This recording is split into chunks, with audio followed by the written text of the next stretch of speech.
Years ago, a good friend was invited to speak at one of those big motivational speaker events. You know the kind. They advertise celebrity speakers such as George W. Bush, Mr. T, and one famous Southern college football coach or another.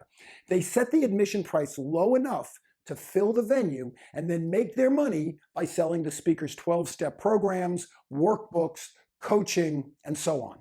As my friend prepared to walk onto the stage from behind the curtain, the producer asked him what clothes he would use. Not familiar with industry lingo, my friend heard what clothes, as in clothing, and said he would wear what he had on. No, the producer said over his cigarette stub. What clothes, what sales technique are you using?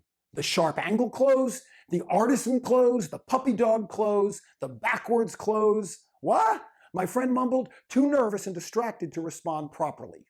Later, he told me he thought the producer was reciting yoga poses, not sales techniques or sales closes.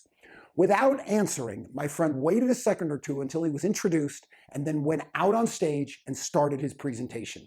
He said his 12-minute pitch went fine. Everything was good until he started talking about the products he had for sale. He had turned around to gather all the CDs stacked on a stool behind him. When he turned back around to face the crowd, he didn't realize that the mic operator had lowered the boom. My friend hit the heavy microphone right between his eyes. Stunned by pain and surprise, he dropped to his knees and dropped all the CDs that he had cradled in his arms.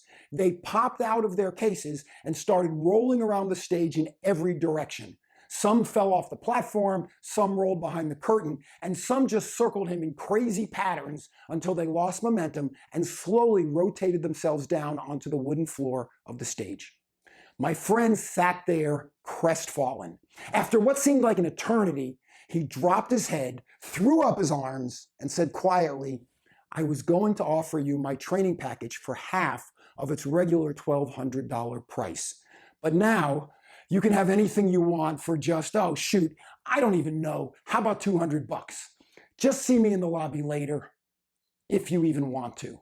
He reached for his glasses, wiped the blood from his nose, picked up a few of his errant CDs, and slinked off the stage in disgrace. But when he got behind the curtain, the producer ran up to him and greeted him with open arms and a big smile. "Oh my Lord," the producer said excitedly, "that was the greatest fallen sparrow close I have ever seen. What sales technique? You are a master salesman."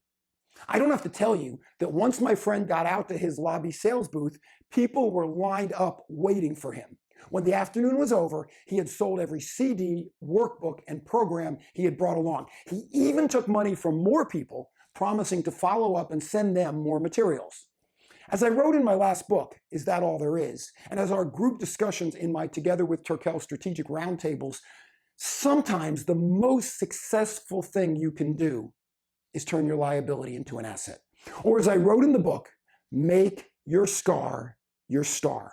The simple humanity of accepting and presenting our fallibility and vulnerability, whether planned or not, works in sales, branding, and life.